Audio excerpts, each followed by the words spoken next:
आज डेट रे आमानकर भारत रे आमानकर ओडिसा रे गोटे ट्रेंड चली जे क्रिश्चियन लोक माने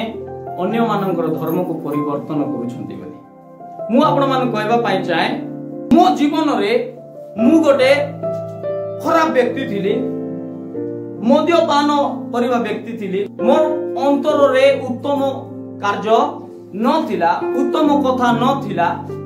मो मन रे खराब आलोचना गुडी को घुरी बुलुतिला मोटारे पाप थिला मोटारे अधर्म थिला अन्याय थिला कपटता थिला मो पाको उत्तम विषय गुडी को नथिला किंतु गोटे दिन जो दिन मु यीशु को जानिली प्रभु यीशु ख्रीस्त मते बदलाई देले हालेलुया मोठारे से शक्ति नथिला से पाप रु बाहरिबा पाई अधर्म रु बाहरिबा पाई से खराब चिंता धारा रु बाहरिबा पाई से कपटपण रु बाहरिबा पाई मोठारे शक्ति नथिला किंतु कई जणे मते शक्ति देले जो द्वारा कि मु से जगह रु बाहरि पारली से पाप रु उद्धार पाई पारली से अनिष्ट चिंता भावना रु बाहरि पारली हालेलुया हालेलुया आज अनेक लोग कहंती क्रिश्चियन माने धर्म परिवर्तन कले बोली मु आपण माने कहबा पाई चाहे प्रभु यीशु ख्रीस्त क्रूस रे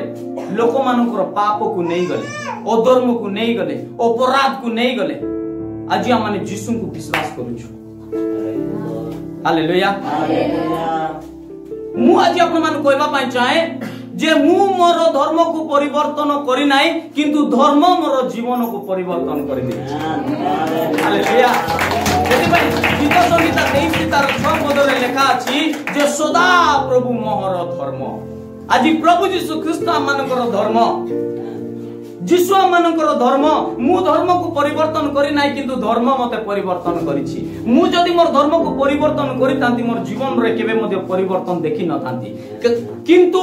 यीशु मोर जीवन रे परिवर्तन आनितिबा जोगु आज मोर जीवन परिवर्तन हिछि प्रभु मते शक्ति देले से पाप रु बाहरिबा पाए से अभिशाप जीवन रु बाहरिबा पाए से डिप्रेशन रु बाहरिबा पाए कारण से मोर पाप को क्रूस रे नै समाप्त करिसंती तांको ठारे से शक्ति अछि हालेलुया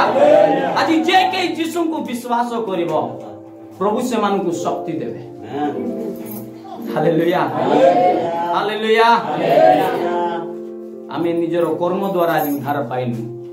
किंतु प्रभु यीशु ख्रीस्तंकर कर्म द्वारा आमे उद्धार पाइछु आमे निजर कर्म द्वारा निजर धर्म कर्म द्वारा उद्धार पाइनु यीशुंकर धर्म कर्म द्वारा हम उद्धार पाइछु आज अनेक लोक मान का अपना मान देखबे ख्रीष्ट के तो मधुआर परिवर्तन हैला के तो डकायत रो परिवर्तन हैला के तो डाकू थिला आमे धर्म परिवर्तन करनु किंतु धर्म आमान को परिवर्तन करि अछि